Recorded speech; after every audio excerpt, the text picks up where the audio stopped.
Primero a los Corintios, capítulo 10. Como nosotros vimos la semana pasada, en toda esta sección de la carta que estamos estudiando ahora en nuestra serie de mensajes expositivos en Primero a los Corintios, el apóstol Pablo está respondiendo a algunas inquietudes de los corintios sobre el buen uso de la libertad cristiana, y más particularmente sobre la comida sacrificada a los ídolos y la participación en ciertas actividades sociales que se llevaban a cabo en un contexto idolátrico. Recuerden que en aquellos días, dijimos la vez anterior, los sacrificios de animales eran parte integral de la adoración que los paganos rendían a sus dioses. Y tal parece que esa carne sacrificada a los ídolos se dividía en 3 porciones. Y digo todo esto porque de lo contrario va a ser muy difícil que nosotros entendamos la problemática con la que Pablo está lidiando aquí. Una de esas porciones del animal era quemada como parte del sacrificio. Otra se le daba al equipo que trabajaba en el templo como una especie de paga, a los sacerdotes, los ayudantes. Y la otra parte del animal era vendida a un precio más bajo o era consumida por los adoradores en una especie de banquete que no solo tenía una connotación religiosa, sino también social. De manera, mis hermanos, que en aquellos días los templos no solo funcionaban como lugar de adoración, sino también como carnicerías y como lo que serían el equivalente de un restaurante en el día de hoy.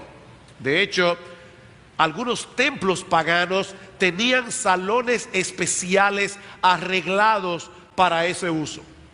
La pregunta que Pablo parece responder en los capítulos 8, 9 y 10 es si era lícito para un cristiano participar de ese tipo de actividades o comprar de la carne que fue sacrificada a los ídolos. Ahora, yo quiero hacer un esfuerzo por meterte en la historia. Y yo quiero que tú hagas uso ahora en la mañana de tu imaginación. Imagínate por un momento que estamos en el primer siglo de la era cristiana. Imagínate que tú eres miembro de la iglesia en Corinto y que debes tomar una decisión al respecto. Aquí tienes un pedazo de bistec que fue sacrificado a Artemisa a 140 pesos la libra.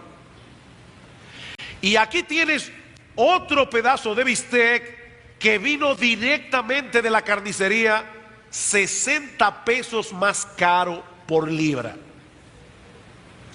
¿Qué harías tú? O imagínate que uno de tus clientes más importantes en la empresa te invita a su cumpleaños, pero en la tarjeta de invitación señala que la fiesta se llevará a cabo en el templo de Esculapio, un dios que se adoraba en Corinto, donde aparte de la fiesta en sí se harán algunos sacrificios en honor de Esculapio. Es un buen cliente, es un cliente importante. La pregunta es, ¿tú eres miembro de la iglesia en Corinto? Estamos en el primer siglo. ¿Qué harías tú? A 160 pesos la libra, el bistec ofrecido a Artemisa.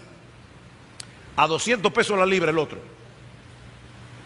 ¿Qué harías tú? ¿Asistirías a la fiesta de cumpleaños de este cliente?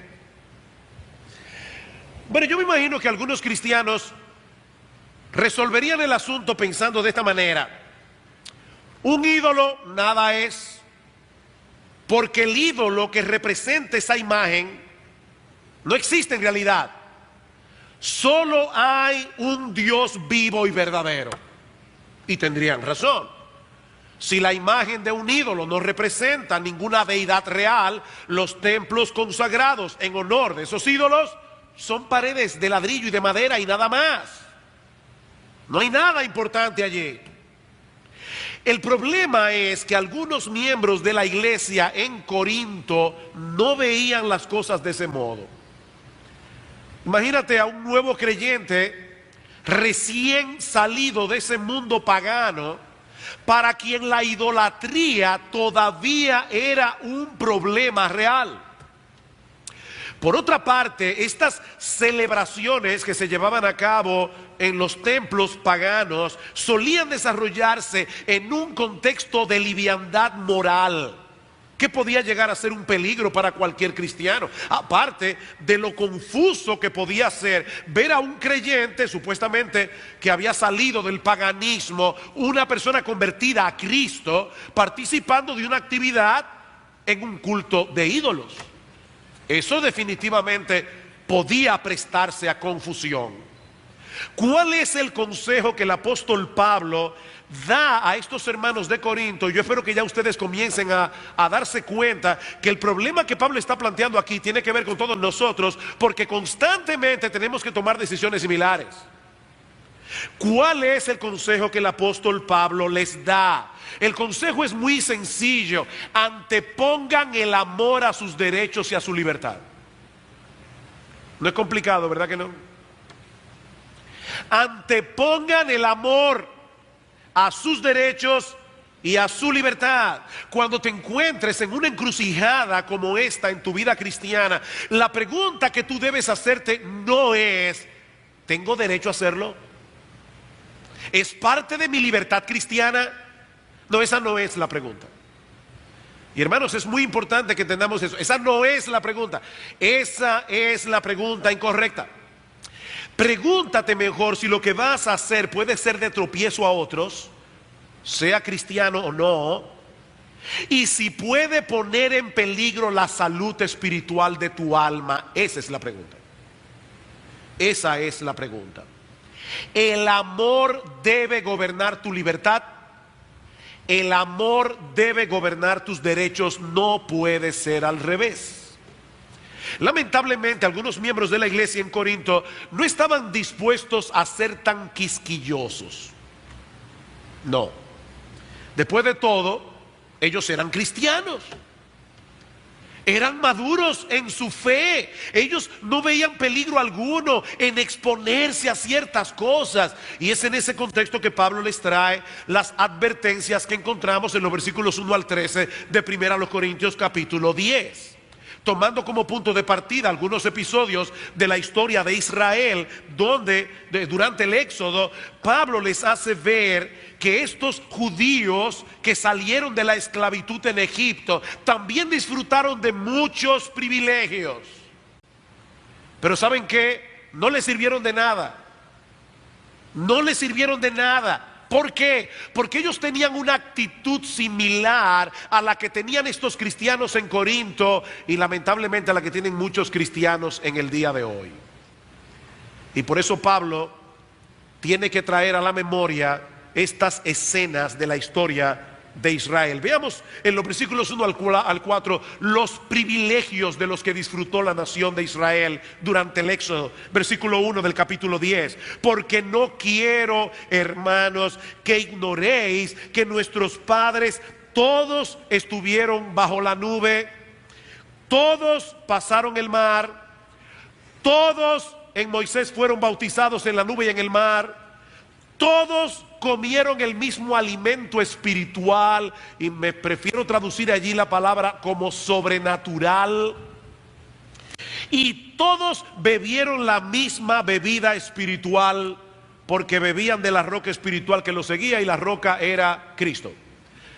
¿Se dieron cuenta, hermanos, de una palabra que aparece aquí repetida vez? ¿Cuál es esa palabra? Todos. Todos. Todos y cada uno de los hijos de Israel que salieron de la tierra de Egipto, todos disfrutaron de los mismos privilegios. Todos, dice Pablo, estuvieron bajo la nube, esa columna de nube y de fuego que sirvió como una especie de GPS celestial a través de la cual Dios guió al pueblo de Israel a través del desierto. Todos vivieron esa experiencia. Todos fueron guiados y protegidos por esa columna de humo y de fuego de parte de Dios. Todos en Moisés fueron bautizados en la nube y en el mar. Esta tarde un grupo de jóvenes de nuestra iglesia serán bautizados. Ellos van a declarar públicamente a través de las aguas del bautismo su identificación con Cristo, su identificación con el pueblo de Dios. Bueno, Pablo está diciendo aquí, cuando el pueblo de Israel pasó el mar en seco, con la nube encima de ellos, protegiéndolos, ellos fueron en cierta manera bautizados en Moisés. A través del paso del Mar Rojo, ellos dejaron atrás su vida de esclavitud. Ellos se identificaron con Moisés como líder del pueblo de Dios. Ellos se identificaron con el Israel de Dios. Así que los hijos de Israel todos fueron bautizados.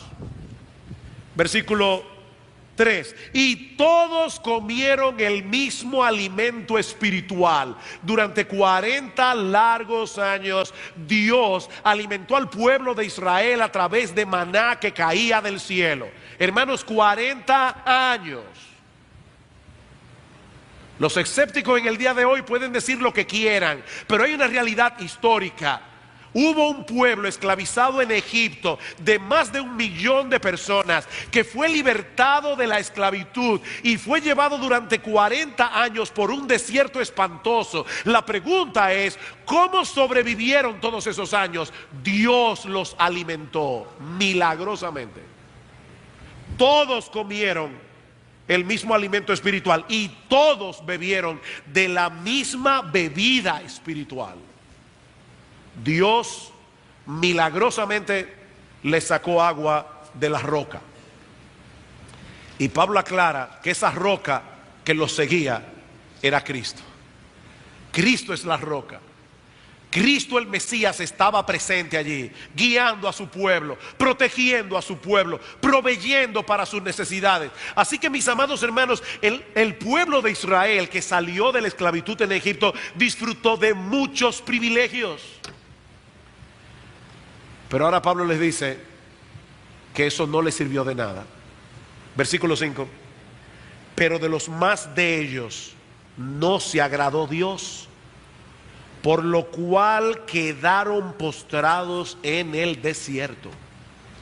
De los más de ellos no se agradó Dios. ¿Saben, hermanos, cuántas personas salieron originalmente de la esclavitud en Egipto? Bueno, para que tengan una idea, en Números capítulo 1 versículo 46 se contaron los varones, solo los varones de 20 años arriba, y el número fue 603.550 varones. ¿Cuántas personas había allí? Bueno, si suponemos que había un número similar de mujeres, sin contar a los niños y a las niñas, podemos deducir que había por lo menos 1.200.000 personas, más de 1.200.000 personas. Otra pregunta: de ese 1.200.000 personas o más, ¿cuántos entraron en la tierra prometida? De ese grupo original que salió de la esclavitud en Egipto, ¿cuántos entraron en la tierra prometida? 2 personas, Josué y Caleb. Todos salieron de Egipto, todos estuvieron bajo la nube, todos fueron bautizados, todos comieron el maná, todos bebieron de la roca espiritual y todos quedaron postrados en el desierto. Ni Moisés pudo entrar. Por supuesto, Moisés no perdió la salvación, pero perdió su privilegio por desobediente. Porque en Meriba Dios le dijo a Moisés: háblale a la roca para que salga agua. Pero Moisés, con ira, hablando en buen dominicano, con un pique, cogió y le pegó a la roca 2 veces. Y Dios le dijo: no vas a entrar. No vas a entrar a la tierra prometida por tu desobediencia. 2 personas, hermanos. 2 personas. Estamos hablando de un juicio bien severo. Y ahora Pablo toma estas historias y se la aplica a estos cristianos en Corinto. Versículo 6. Mas estas cosas sucedieron como ejemplo para nosotros. Mis amados hermanos, las historias que encontramos en el Antiguo Testamento, ahora que la mayoría aquí en la iglesia está siguiendo este plan de lectura de 2 años, la mayoría de las historias que encontramos en el Antiguo Testamento no están allí para nuestra entretención. Esas historias tienen un propósito. Por supuesto, el propósito principal es ponernos la historia de redención en su contexto. Ese es el propósito principal, que nosotros entendamos por qué era necesario que Cristo viniera, para que nosotros entendiéramos la obra de redención que Dios planificó desde el huerto del Edén, cuando Adán y Eva cayeron en pecado. Ese es el propósito principal de esas historias. Pero Pablo nos está diciendo allí que en esas historias del Antiguo Testamento nosotros encontramos ejemplos, nosotros encontramos instrucciones que son importantísimas para nosotros en el día de hoy. Y a la luz de estos ejemplos, el apóstol Pablo les da a estos creyentes en Corinto y a los cristianos en Iglesia Bíblica del Señor Jesucristo en el siglo XXI 5 advertencias. Primera advertencia: cuidado con la codicia.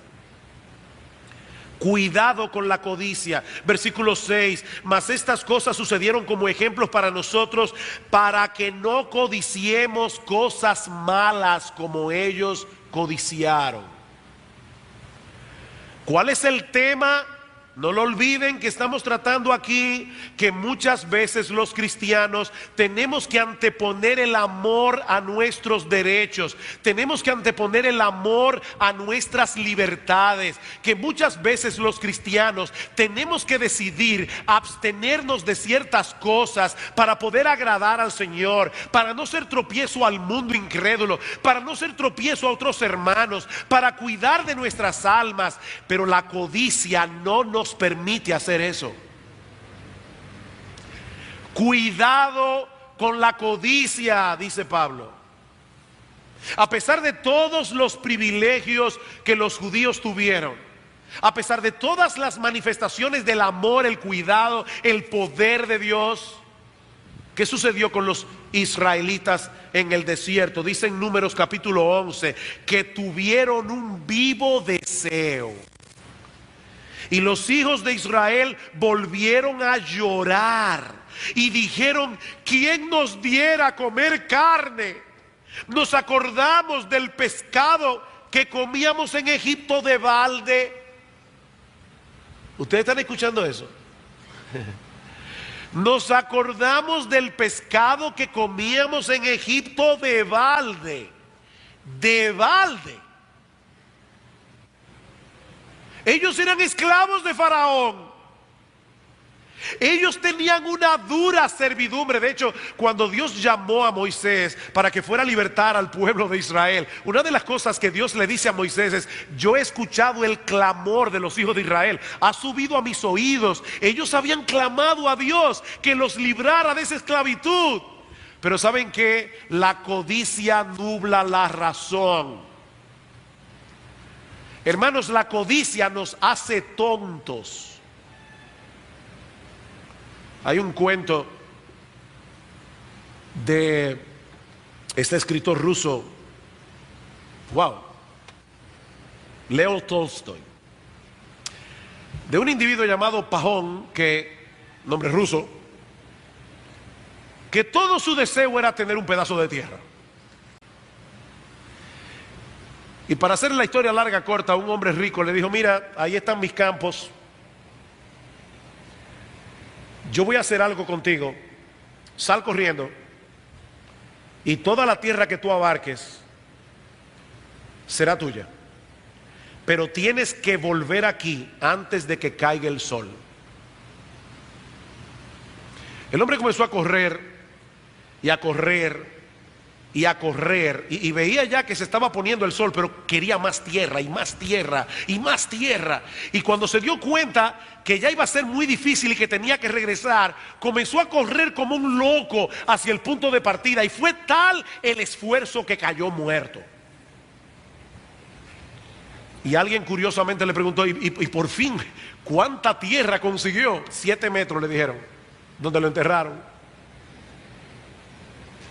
La codicia nubla la razón. Mis hermanos, la codicia es un pecado tan peligroso que nos lleva a editar nuestras memorias. Los judíos editaron sus memorias. Ellos solamente recordaban en ese momento las cosas que ahora los hacían miserables. Olvidaron la esclavitud y sobre todas las cosas, mis amados hermanos, olvidaron las grandes bendiciones que Dios les había dado sin merecer. Ellos decían, ay, nos acordamos del pescado, de los pepinos, los melones, los puerros, las cebollas, los ajos, y ahora nuestras almas se seca, pues nada sino este maná ven nuestros ojos. Era maná y maná.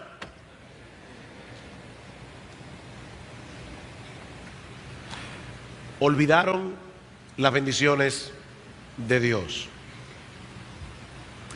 Miren, mis hermanos, la codicia es un pecado que los cristianos muchas veces no toman en serio, pero que Dios sí toma en serio. Porque la codicia no solamente es dañina para el alma, la codicia es altamente ofensiva a Dios. La codicia es altamente ofensiva a Dios. ¿Y cómo yo puedo saber si el monstruo de la codicia ha comenzado a levantar su cabeza en mi corazón? Es muy fácil.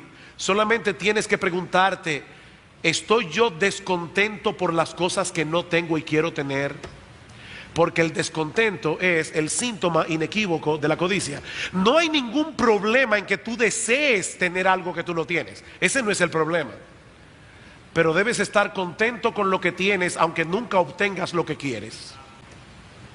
Primera Timoteo capítulo 6, versículo 8, teniendo sustento y abrigo, estad contentos con eso. Tú tienes sustento y abrigo, tienes más de lo que tú mereces. Hebreos capítulo 13, sean vuestras costumbres sin avaricia, contentos con lo que tenéis ahora, no mañana, no lo que yo deseo, contentos con lo que tenéis ahora. Mis amados hermanos, tan pronto percibas en tu corazón ingratitud, descontento, amargura por lo que no tienes, en tu corazón hay codicia, y la única manera en que tú puedes aplastarle la cabeza al monstruo de la codicia es recordando las bendiciones de Dios que tú tienes cada día sin merecerlas. Dice Lamentaciones, nuevas son sus misericordias cada mañana. Tú disfrutas de la misericordia de Dios cada mañana. Y en el Salmo 23 dice, he aquí el bien y la misericordia me seguirán todos los días de mi vida. Y una persona a quien la misericordia y el bien de Dios lo están persiguiendo todos los días de su vida, no tiene ni una sola razón para estar descontento. Cuidado con la codicia. La raíz de todos los males es el amor al dinero. Eso es una maldición. El dinero no es una maldición. El dinero puede ser una gran bendición si se usa correctamente. Pero el amor al dinero es una maldición. Cuidado con la codicia, cuidado con la idolatría. Versículo 7, ni seáis idólatras como algunos de ellos. Según está escrito, se sentó el pueblo a comer y a beber y se levantó a jugar. Y allí no está hablando de jugar en un sentido inocente, es una forma, es un eufemismo que el apóstol Pablo está usando allí para referirse a fiestas orgiásticas. Pablo se está refiriendo a ese episodio en Éxodo capítulo 32, cuando los judíos se impacientaron porque Moisés tardaba en bajar del monte Sinaí y le dijeron a Aarón, haznos dioses que nosotros podamos adorar, porque a este Moisés que nos sacó de la tierra de Egipto no sabemos lo que le haya acontecido. Y Aarón pidió al pueblo los zarcillos de oro. Cuando Moisés le preguntó, Aarón, ¿qué has hecho? Dice, no, yo no sé, yo cogí todos los zarcillos, lo metí en el fuego y salió este becerro.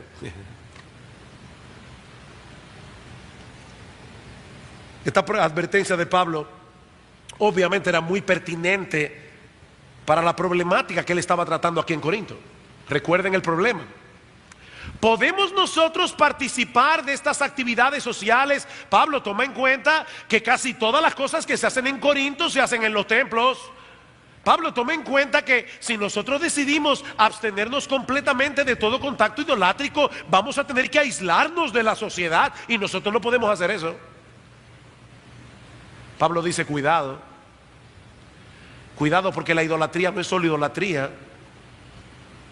El contexto en el que se celebran esas actividades idolátricas es de mucha liviandad moral, y eso puede ser peligroso para todos ustedes. Precisamente por eso es que Pablo, en su tercera advertencia, dice: cuidado con la fornicación. Versículo 8: ni forniquemos como algunos de ellos fornicaron y cayeron en un día 23,000. El diablo siempre ha usado la inmoralidad sexual para mantener a los hombres alejados de Dios o para anular a los cristianos. Ese es un arma que el diablo siempre ha usado. En estos días estaba con un hermano y de repente este hermano está hablando y dice: yo le pido a Dios que me libre de Helio. Y le digo: Señor, ¿cuándo es que tú me vas a librar de Helio? Pero parece que Dios quiere que yo esté peleando con Helio hasta que me muera. Y ya nosotros estábamos curiosos: ¿y quién es Helio? La envidia, la lujuria, la ira y el orgullo. El diablo sabe cómo atacar.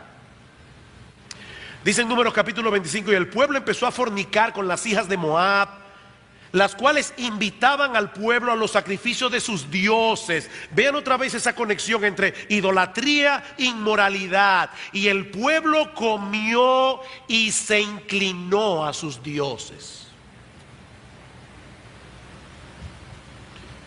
En la época de Pablo no había internet. En la época de Pablo no había televisión por cable. En la época de Pablo no salía un anuncio en periódico como el que salió esta semana en uno de nuestros diarios. Hermanos, este anuncio es sencillamente diabólico. Para los que no lo vieron, aquí aparece una jovencita que es evidentemente menor de edad. Aquí está la madre sosteniendo en sus manos un preservativo que parece haber encontrado en el cuarto de la jovencita, que por cierto es muy meritoria porque hasta medalla tiene. Y el anuncio dice: tienes derecho a disfrutar de relaciones sexuales independientemente de tu estado civil, sin miedo a embarazo o a infecciones de transmisión sexual. Y bien pequeñito dice allí: conoce, actúa y exige. A los jóvenes, hermanos, esto está en Vallas, en República Dominicana, en Vallas. Por supuesto, cuando yo vi esto, varias cosas vinieron a mi mente. Lo primero que vino a mi mente fue Romanos capítulo 13, versículo 4: sea Dios veraz y todo hombre mentiroso. A mí no me importa lo que piense Profamilia, a mí me importa lo que piensa Dios. Y Dios dice claramente en Hebreos capítulo 13, versículo 4: sea en todos el matrimonio sin mancilla y el lecho sin mancilla, pero a los fornicarios y a los adúlteros los juzgará Dios. Dios se encargará de eso. Pero lo segundo que vino a mi mente, mis amados hermanos, es que este aviso es digno de un análisis que vaya más allá. Es digno de un análisis. Porque lo que estas personas están haciendo, ¿saben lo que es? Pasándole por encima a la cabeza a los padres, metiéndose en tu casa y diciéndole a tus hijos cómo ellos deben vivir por encima de lo que tú les digas. Y la pregunta mía es: ¿quién le dio a Profamilia el derecho de establecer los derechos? O sea, cuando este anuncio dice: tú tienes derecho a disfrutar de las relaciones sexuales fuera del matrimonio, la pregunta mía es: ¿quién le dio a Profamilia la autoridad para establecer ese derecho como un derecho? No, eso es una tiranía moral, hermanos.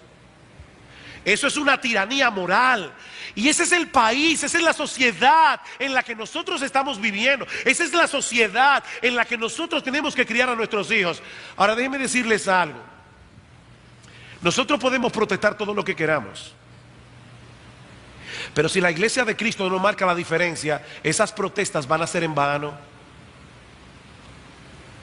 Es muy fácil protestar. Es muy fácil levantar la voz. Pero lo que el mundo allá afuera necesita no son protestas solamente. Y nosotros debemos protestar. Pero mis hermanos, lo que el mundo allá afuera necesita no son protestas. El mundo necesita ver a una iglesia que muestra a través de una vida transformada el poder del evangelio. El mundo necesita ver allá afuera una iglesia que no coquetea con esas cosas. El mundo necesita ver una iglesia donde las mujeres se visten con modestia. No es muy fácil protestar. Lo difícil es vivir como cristianos. Miren, mis hermanos,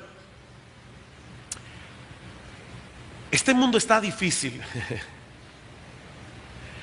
Y los que van a hacer la diferencia en un mundo como el nuestro no son cristianos tibios que vienen los domingos a la iglesia a calentar un asiento. No, ese tipo de cristianismo no sirve. Ese es el tipo de cristianismo que Pablo está atacando en esta carta. No lo olviden. Ese es el tipo de cristianismo que Pablo está evidenciando aquí. Ese tipo de cristiano que vive enarbolando la bandera de sus derechos, la bandera de su libertad, pero no están dispuestos a ejercer el dominio propio, a poner un límite a sus apetitos, a sus inclinaciones, por amor a Dios, por amor a la iglesia, por amor al mundo y por amor a su alma. Ese tipo de cristianismo no hará la diferencia. Ese fue nuestro mensaje en parte en el retiro de jóvenes que tuvimos la semana pasada. Dice el Señor Jesucristo en Mateo capítulo 7 versículo 37: en el último y gran día de la fiesta, Jesús se puso en pie y alzó la voz diciendo: si alguno tiene sed, venga a mí y beba. El que cree en mí, como dice la Escritura, de su interior correrán ríos de agua viva. Y en Juan capítulo 10 versículo 10 dice el Señor: yo he venido para que tengan vida y para que la tengan en abundancia. Y esa palabra significa extravagante, una vida que es mejor de lo que yo esperaba. La pregunta es, mi amado hermano, ¿es ese tipo de cristianismo el que tú estás viviendo? ¿Estás reflejando esa vida abundante?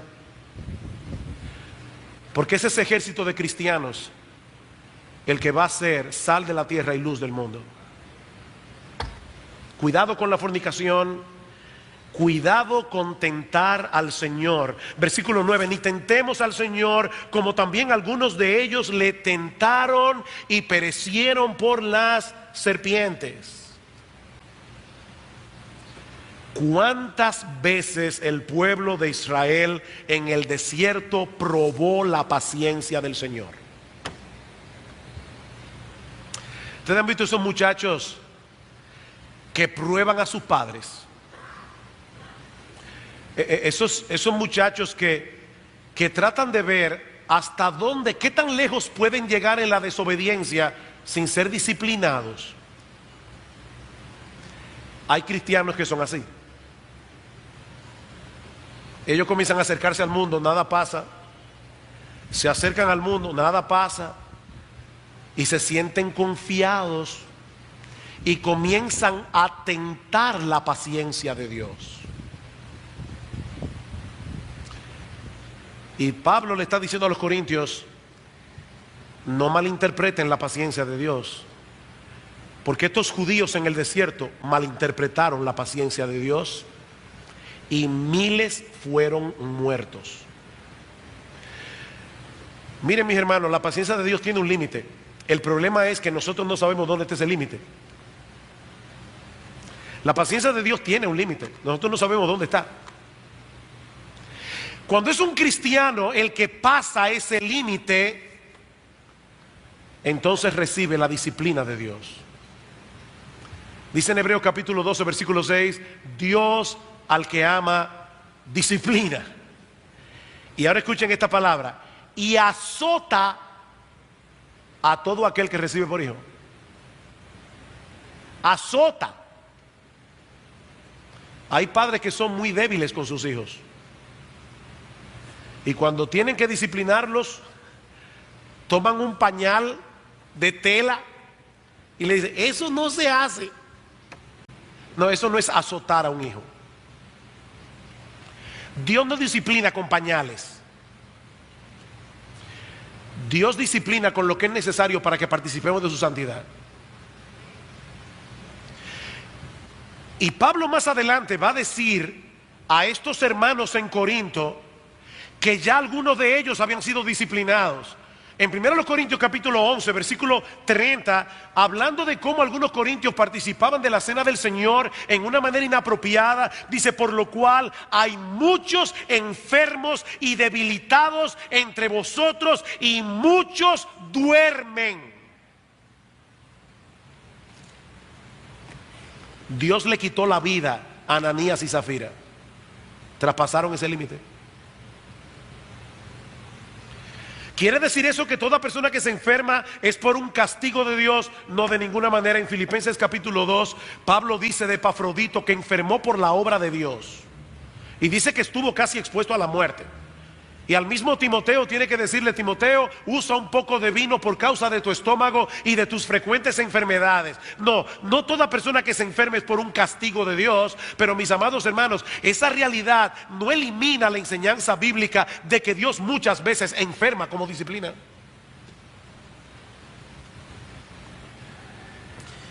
¿Y qué pasa cuando es un incrédulo el que traspasa ese límite? Bueno, te voy a responder con Hebreos capítulo 10, versículo 31. Horrenda cosa es caer en las manos del Dios vivo. Hay personas que escuchan el Evangelio, saben que la Biblia es la palabra de Dios, saben que es la verdad, pero están probando la paciencia de Dios. Hasta un día. Hay un día en que una persona sin saberlo cruza una raya, y horrenda cosa es caer en las manos del Dios vivo. Por último, Pablo dice: cuidado con la murmuración.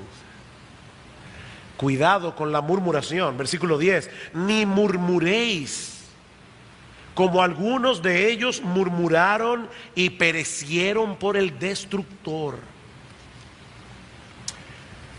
Después de la rebelión de Coré, Datán y Abiram, y aparentemente Pablo está haciendo referencia a esa escena, dice que al día siguiente, Números 16, toda la congregación de los hijos de Israel murmuró contra Moisés y Aarón, diciendo: vosotros habéis dado muerte al pueblo de Jehová. Murmuraron contra Moisés, y dice que perecieron por el destructor. Así como decíamos de la codicia, mis amados hermanos, muchos cristianos toman la murmuración como un pecado ligero. Dios no lo toma a la ligera. Dios no lo toma a la ligera, porque Dios sabe que la codicia es altamente nociva. La murmuración, perdón, es altamente venenosa y profundamente ofensiva a Dios. Cuando tú te quejas, tú estás poniendo en dudas la bondad, el amor, la sabiduría de Dios. No, pastor, usted no me está entendiendo. Yo no me quejo de Dios, yo me quejo de mi marido, o de mi esposa, o de los hermanos de la iglesia. O pastor, de quien yo me quejo es de ustedes, los pastores de la iglesia, y de los diáconos. No es de Dios. Mi amado hermano, mi amada hermana, no te engañes a ti mismo. ¿Quién controla tus circunstancias? ¿Quién controla a tu marido, a tu esposa, a los pastores, a los diáconos y al mundo entero? Es Dios. Cuando tú te quejas de tus circunstancias, tú te estás quejando del Dios que las gobierna. Te estás quejando de Dios. Y para Dios eso es altamente ofensivo. Era Dios que había puesto a Moisés y a Aarón como líderes en el pueblo. Y estos israelitas no tuvieron reparos en murmurar contra ellos, y Dios lo tomó a título personal. Ahora, no pierdan de vista algo, hermanos. Tan pecaminoso es murmurar como prestar oído a la murmuración. Las dos cosas son igualmente pecaminosas. Yo no voy a hacer este ejercicio hoy aquí de ninguna manera, pero yo estoy seguro que si yo pidiera en este momento a todos los miembros de Iglesia Bíblica del Señor Jesucristo que levantaran su mano, todos los que quisieran tener una iglesia libre de murmuración, yo creo que todos levantarían la mano. Dudo mucho que un cristiano diga, no, a mí me fascina una iglesia llena de chisme. No, yo lo dudo. Todos levantarían la mano. Ok, ya que tú levantarías la mano y tú quisieras tener una iglesia libre de murmuración, déjame decirte que eso es posible. Solo tienes que hacer dos cosas. Una, deja de murmurar. Deja de murmurar. Deja de quejarte de personas que no están allí. Tú tienes una queja con un hermano, tienes dos alternativas: o se la dices al hermano o le pones un manto de amor. Ahora, yo le decía a una persona en estos días, echarle un manto de amor a una ofensa no es tan fácil. Cuando yo era muchacho, a mí me encantaba leer a Gustavo Adolfo Bécquer. Yo no puedo entender cómo es que un hombre que podía escribir poesías tan hermosas. ¿Qué es poesía? Me preguntas cuando clavas tu pupila en mi pupila azul. ¿Qué es poesía? Y tú me lo preguntas, poesía eres tú. ¿Cómo un individuo que podía escribir versos así escribía cuentos tan terroríficos? Yo no sé cuántos de ustedes han leído los cuentos de Bécquer, pero yo los leía cuando era inconverso y dormía con los pies agarrados de noche. Había uno en particular de una muchacha que fue dejada por el novio en el altar, y cada vez que la enterraban y le echaban tierra encima, la muchacha sacaba la mano. Yo me acuerdo leyendo ese cuento de noche. ¿Sabes una cosa? Las ofensas, cuando tú las entierras, tratan de sacar la mano. Ellos después se dieron cuenta finalmente que lo que la muchacha quería era que el novio le pusiera el anillo de compromiso. Desde que le puso el anillo de compromiso al cadáver, bajó la mano y se quedó enterrada. Cuando tú dices, yo voy a tirarle un manto de amor, tú tienes que saber que tú estás entrando en una batalla en tu corazón, porque el diablo tratará por todos los medios posibles de traer a tu memoria esa ofensa una y otra vez, y tú vas a tener que decirte a ti mismo una y otra vez, yo le eché un manto de amor. Lo que ese cristiano me hizo, lo que ese hermano de la iglesia me hizo, esa ofensa ya fue pagada por Cristo en la cruz del Calvario. Entiérralo. Ahora, si tú no estás dispuesto a enterrarlo, entonces ve responsablemente a la persona que te ofendió y habla con ella y solo con ella, a menos que después tú necesites un testigo para cumplir Mateo 18. ¿Quieres una iglesia libre de murmuración? Deja de murmurar.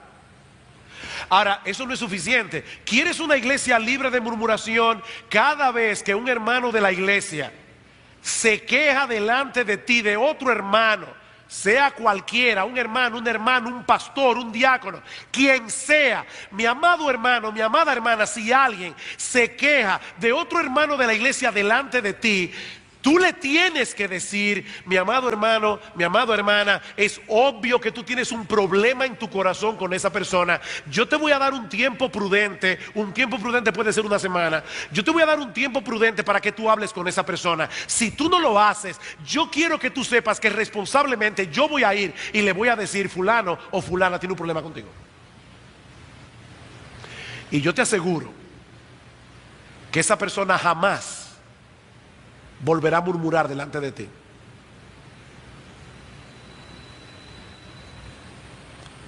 Cuidado con la murmuración. Ese es un pecado altamente divisivo. Es un pecado altamente ofensivo a los ojos de Dios. Dice la Biblia que hay 6 cosas que odia el Señor, y una de ellas es el que siembra discordia entre hermanos. Dios abomina eso. A Dios le repugna la murmuración. He aquí 5 advertencias. Cuidado con la codicia, cuidado con la idolatría, cuidado con la fornicación, cuidado con tentar al Señor, cuidado con la murmuración. Y ahora Pablo dice en el versículo 11: y estas cosas les acontecieron como ejemplo al pueblo de Israel, y están escritas para amonestarnos a nosotros, a quienes han alcanzado los fines de los siglos. Así que el que piensa estar firme, mire que no caiga. Mira, mi querido hermano, yo no sé cuántos años tú tienes en la iglesia de convertido. Yo no sé en cuántos ministerios tú has estado y en cuántos estás involucrado. Yo no sé cuánta Biblia tú conoces, cuántos libros de teología tú has leído. No coquetees con el pecado. No coquetees con el pecado. Pablo dice en el versículo 27 del capítulo 9: yo golpeo mi cuerpo y lo pongo en servidumbre, no sea que habiendo sido yo heraldo para otros, yo mismo venga a ser eliminado. Los pastores no estamos inmunes. No coqueten con el mundo. No coqueten con el pecado. No participes en ninguna actividad que pueda poner tu alma en peligro. Absteneos de toda especie de mal. Pero finalmente, y ya con esto sí concluyo, Dios conoce el alma humana, y Él sabe que muchas veces los que más se inquietan con estas advertencias son los que menos deberían inquietarse, porque son los cristianos que están en pie de guerra luchando contra el pecado. No es que no pecan, pero ellos están en pie de guerra luchando contra el pecado, corriendo la carrera, sirviendo al Señor. Yo le decía en estos días a un grupo de hermanos: miren, cuando usted encuentra a un murmurador dentro de la iglesia, escríbelo, que es casi seguro que es una gente que no está haciendo nada. El que está sirviendo activamente en la iglesia no tiene tiempo para murmurar, él tiene demasiadas cosas que hacer. Pablo sabía, y Dios también, que necesitaban ahora alentar a algunos hermanos de la iglesia en Corinto, a estos hermanos de conciencia sensible. Y por eso termina con una nota gloriosa: no os ha sobrevenido ninguna tentación que no sea humana. Hermanos, qué grandioso es eso. ¿Tú sabías eso? Que cuando el diablo te va a tentar, Dios supervisa la tentación. Y si Él sabe que esa tentación es más fuerte que tú, Dios no lo permite.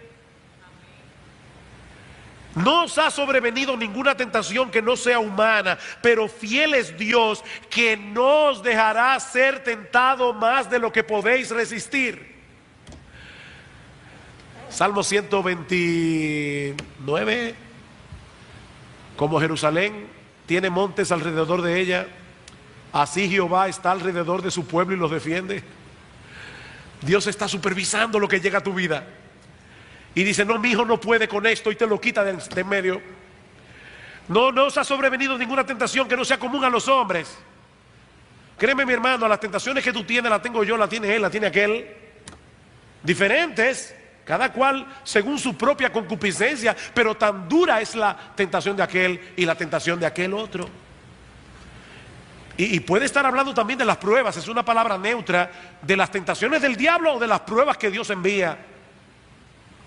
No os ha sobrevenido ninguna tentación que no sea humana. Fiel es Dios, que no os dejará ser tentados más de lo que podéis resistir, sino que dará también juntamente con la tentación la salida, para que podáis soportar.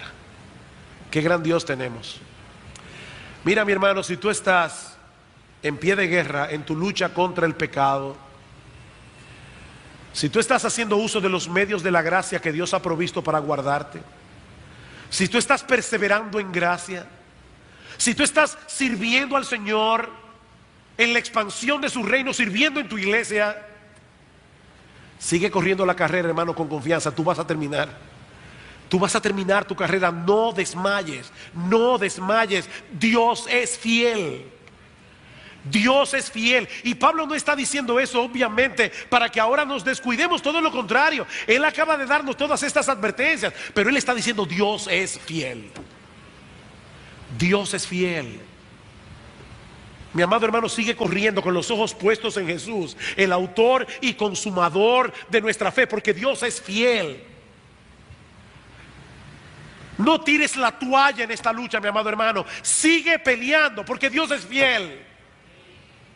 A veces uno piensa, Señor, yo tuve esta tentación tan dura en el día de hoy y tuve victoria, pero tengo miedo de caer mañana, tengo miedo de apostatar, tengo miedo de abandonar tus caminos. Mi amado hermano, si tú tienes miedo a la apostasía, si tú tienes deseos de agradar al Señor, si tú vives para Cristo, Dios es fiel. Dios es fiel. Y nosotros estamos del lado del vencedor. Glorias sean dadas a nuestro querido Señor y Salvador Jesucristo. Porque nosotros podemos decir como el apóstol Pablo, yo estoy seguro de que ni la muerte, ni la vida, ni los ángeles, ni potestades, ni lo presente, ni lo porvenir, ni lo alto, ni lo profundo, ni ninguna otra cosa creada nos podrá separar del amor de Dios que es en Cristo Jesús, Señor nuestro. Dios es fiel. La batalla es del Señor.